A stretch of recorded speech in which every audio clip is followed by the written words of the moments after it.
When we think of the great monsters of Middle-earth, we automatically imagine Balrogs or Ancalagon, even Morgoth or Sauron. But there is a monster that could demolish just about anyone, including some of the names I just dropped. It's Carcharoth, the demon wolf. He's a monstrous beast with poisonous fangs, a gigantic size, and a bad temper. Reared by Morgoth with care and foul sorcery, Carcharoth's strength and stature became so overbearing that he quickly became Morgoth's favorite. The Dark Lord had complete confidence in him, and even chose him as the sole guard of his own digs. Now, Tolkien's lore is filled with fantastic monsters, and to many of us, the Peter Jackson films left such a lasting impression that we sometimes forget there were many dark demons outside the ones Jackson's all-seeing eye manifested on screen. So today, we pay homage to the greatest wolf that ever lived and explore exactly how much carnage he left behind in Middle-earth. Before we get into it, we have a small request. If you like our content, please support us by subscribing. It's a small click for you, but it means a lot to us. Thank you. What is the Carcharoth? Carcharoth, or Red Moor, was a one-of-a-kind monster wolf twisted into his ruthless large form by Morgoth in anticipation of the threat he might face from Huan, the Hound of Valinor. Why would the Dark Lord find himself bothered by something named after a place in China, you might wonder? Well, because firstly, Huan was from Valinor, and secondly, Huan was not your average wolf. He was a highly sentient wolfhound of superior strength, standing tall as a horse. He was blessed by the Valar with special powers, and had also been given the boon to speak 3 times in his life. Above all, a lofty prophecy surrounded the stunning white-grey wolfhound. It said that Huan couldn't be killed by anyone except the greatest wolf that ever lived. A little later in the First Age, Huan followed his master Celagorm into Middle-earth, and now that they were on the same continent, Morgoth began to shuffle a smidge in his throne. He'd already created a plethora of monsters for his army, but his hands began to itch to make just one more. Morgoth couldn't have started sooner, as Huan had already destroyed Draugluin, the father of the werewolves, along with all the other werewolves Sauron had sent to kill him at Tol in Garroth. Draugluin was the first werewolf Morgoth had created, so it's no surprise that he was unsettled when Huan defeated him so easily. To salvage his pride and protect his other creatures from Huan, he took the prophecy about Huan seriously and got down to making the greatest wolf ever. Enter Carcharoth.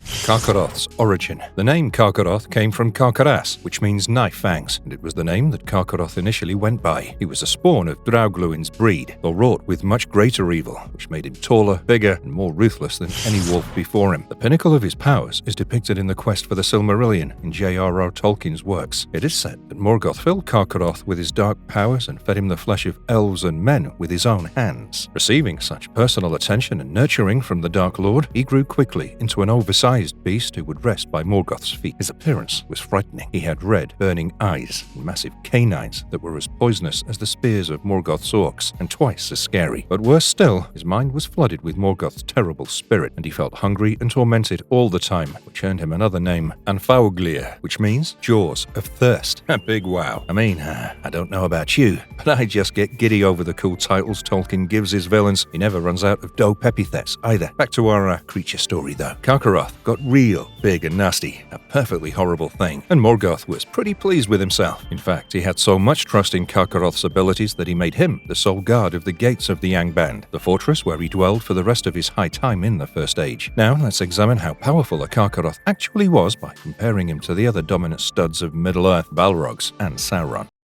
Can Carcharoth defeat a Balrog? To put this question in context, let's give you a taste of what exactly the Maiar offshoot known as the Balrogs are capable of. The Balrog, Doran's Bane, who famously got into the pits with Gandalf in Khazad-dûm, a sequence brilliantly adapted by the Fellowship of the Rings film by Peter Jackson, was never considered one of Balrog's greats, and yet he walked around swirling in flames, which could affect weather patterns and create thunderstorms and rain. Under Morgoth's command, Balrogs have been known to take out some of the strongest of elves, including Fëanor and Fingon. In the War of Wrath, the Balrogs basically destroyed the entire northwest of Middle-earth, sinking Beleriand under, even though most of them perished. Balrogs could also conjure up some spells, though it isn't clear whether they can go toe-to-toe with the Istari in the magic category. Well, to truly gauge how powerful Balrogs are, let's run up the biggest exploit. The Balrogs' greatest feat was when they came to help out Morgoth with Ungoliant. Now, Ungoliant, the immortal spirit, lived in the physical form of a giant spider. At this point in the story, she'd become even larger than her usual form. Having Morgoth as her partner in crime, she'd sucked out the tree trees of Valinor and drank up the wells of Varda dry, and bloated into such a humongous soaring thing that she scared the daylights out of Morgoth himself. She then proceeded to attack him to capture the Silmarils he'd stolen, and he cried out, but there was no one around to help him out, and for a second there, he must have thought, well, this is it. But his cry reached the Balrogs. These volcanic beasts that were lying dormant in Angband heard him and went supersonic, reaching for his aid straight away and managed to ward off Ungoliant. Ungoliant was a much greater entity than them, towering above them and striking them with the cosmic energy she held within, having polished off the wells of Varda. But all the Balrogs together were able to trouble her enough, so she had to run off, which goes to show how fearless, solid, and just purely belligerent these guys were. So what is a mere wolf compared to them? Even if Morgoth felt his Carcharoth strength was beyond compare, the giant wolf doesn't possess a Maya spirit created directly by Eru Ilúvatar, as the Balrogs do. Morgoth had infused enough power in him so that he could take on pretty much anybody, but the Red Maw was still in his base form. Unfortunately, the demon wolf's powers would be amplified by a Silmaril, and their things would become totally different.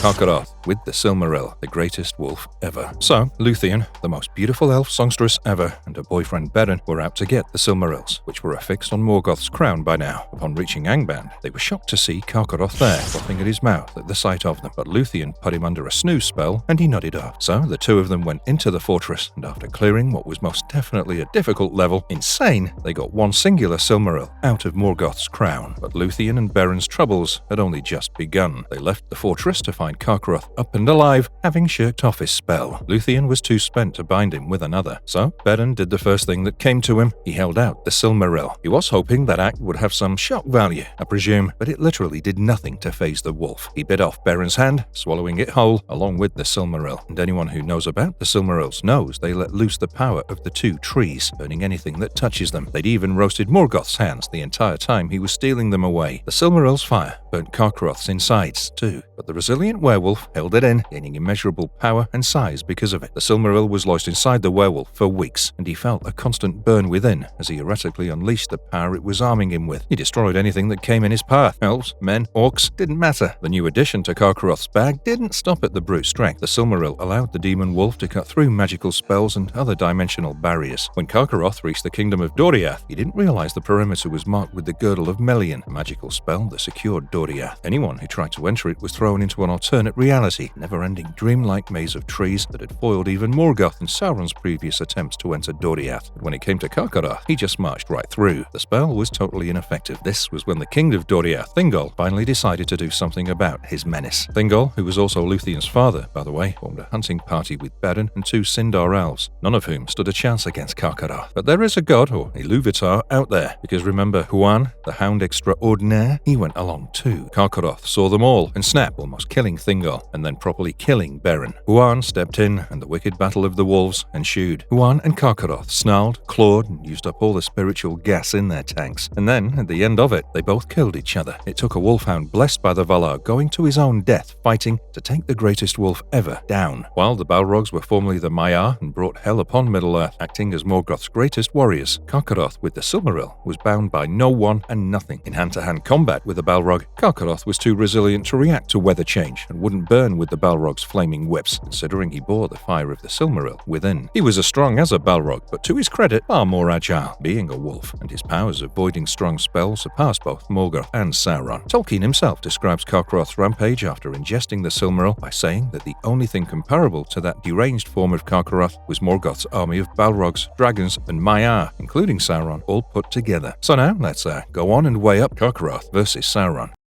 Can Carcharoth defeat Sauron? Can Carcharoth take down the Lord of the Rings? The answer is yes. Yep, a bold statement that is rather easy to prove. Now, I'm sure you've perked up hearing Sauron's name, and I understand why. Sauron is that stubborn kind of evil that's lived through the ages, enduring many setbacks, but getting back on the horse just about every time to fulfill his Middle-earth domination plans with a can-do attitude, no less. His resolve is so unwavering that he could hero several motivational self-help books. Disturbing, but true. Though firmly placed at the far end of the dark side, Sauron is the epitome of determination and drive. So anyone standing up to contest him for career longevity will have their job cut out for them. But a one-on-one battle on any given day is a different matter altogether. A short from the quest for the Silmaril will explain this point better. So, before Luthien went to Angband with Beren, she had to go to Carcharoth, where Sauron held Beren in a murky pit. Luthien went there with Huan, and Sauron quickly sent his werewolves to kill Huan and capture Luthien. But he grossly underestimated Huan, who slayed all their mimeses without so much as messing up one strand of fur. Handsome as ever, he looked on like,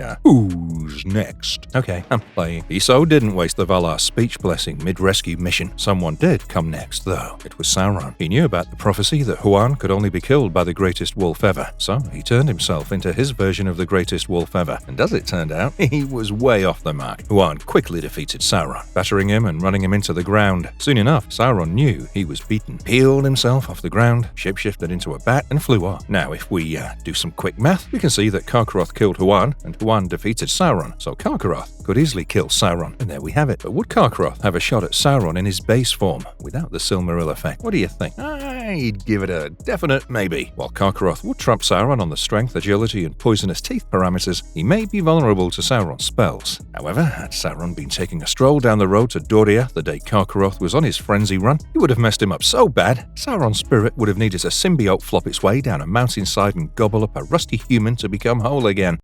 Marvelous verdict. Monsters are an irreplaceable part of Tolkien's world, and with a complete license to get down and dirty without remorse, they can come in such interesting packages. Carcharoth is the demon werewolf we never knew we needed. His battle with Huan would give anybody the chills. Exceptionally few monsters could stand shoulder to shoulder with this wolf when possessed by Silmaril's fire, as is evident from how he lay complete waste to everything on his southern run. But even without the divine gem, Carcharoth is a fascinating creature and would surely be a CGI animator's dream. The story that encapsulates him is one of the most tragic yet amazing ones that can never be fully replicated in a commentary. But if you'd like to check it out, it's within the Of Beren and Luthien section of the Silmarillion book by Tolkien. And if you've come this far with us in the video, let me know how you felt about Red Moor. Is he a monster worth his salt? That'll be all from us. If you enjoyed the video, please smash the like button and subscribe if you haven't already. Go on and enjoy your day now.